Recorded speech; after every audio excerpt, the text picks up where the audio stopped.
আসসালামু আলাইকুম প্রিয় দর্শকবিন্দু, আমন্ত্রণ জানাচ্ছি জনতার সময় টিভির সংবাদে। শুরুতেই থাকছে আন্তর্জাতিক সংবাদ শিরোনাম। দূতাবাসে হামলার পর সৌদি আরবে সব কনসুলার সেবা বাতিল করল যুক্তরাষ্ট্র।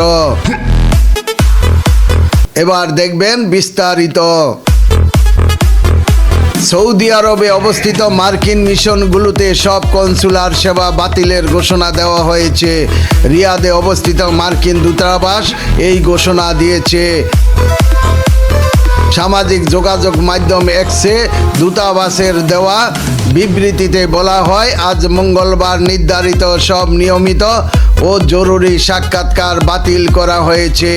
পাশাপাশি জেদ্দা, রিয়াদ, দাহরাম সহ বিভিন্ন মিশনে নিরাপদ অবস্থানে থাকার নির্দেশনা কার্যকর হয়েছে।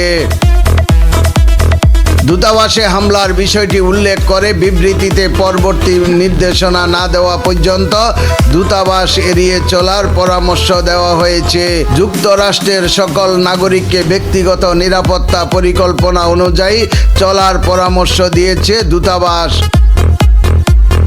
আজ মঙ্গলবার ভোরে রিয়াদে মার্কিন দূতাবাসে 2টি ড্রোন দিয়ে হামলা চালানো হয়। এর ফলে ভবনটিতে সামান্য আগুন ধরে যায় এবং আংশিক ক্ষয়ক্ষতি হয়। আর এরপরেই সৌদি আরবে মার্কিন মিশনগুলোতে সব সেবা বন্ধ রাখার ঘোষণা দেওয়া হলো। ইরানের ইসলামিক রেভলিউশনারি গার্ড কোরের IRGC নিয়ন্ত্রণ কেন্দ্র ধ্বংস করে দেওয়ার দাবি করেছে যুক্তরাষ্ট্রের সামরিক বাহিনীর সেন্ট্রাল কমান্ড।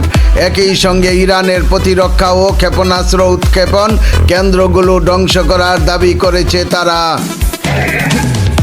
সামাজিক যোগাযোগ মাধ্যম এক্সে একটি পোস্ট দিয়েছে সেন্ট্রাল কমান্ড।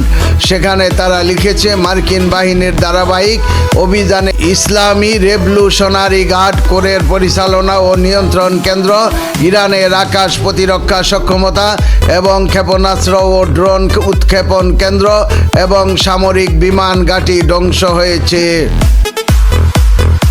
চলমান সংঘাতের প্রেক্ষাপটে মধ্যপ্রাচ্যের সব দেশ মার্কিনীদের এখনই ছাড়তে বলেছে যুক্তরাষ্ট্রের পররাষ্ট্র দপ্তর।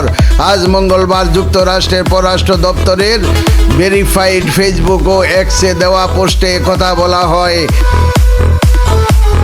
দেশগুলো হলো বাহরাইন, মিশর, ইরান, ইরাক, ইসরায়েল, ফিলিস্তিন, পশ্চিম তীর ও Gaza, Jordan, Kuwait, Lebanon, Oman, Qatar, Saudi Arab, Syria, সংযুক্ত আরব আমিরাত ও ইয়েমেন। যুক্তরাষ্ট্র ও ইসরায়েল গত শনিবার ইরানে যৌথ হামলা শুরু করে। সেদিন ইরানের রাজধানী তেহরানে হামলায় দেশটির সর্বোচ্চ নেতা আয়াতুল্লাহ আলী খামেনি সহ বেশ কয়েকজন শীর্ষস্থানীয় কর্মকর্তা নিহত হন। জবাবে ইসরায়েলে পাল্টা হামলা শুরু করে ইরান। পাশাপাশি তারা মধ্যপ্রাচ্য বিভিন্ন দেশে মার্কিন ঘাঁটি সহ বিভিন্ন স্থানে হামলা চালিয়ে যাচ্ছে।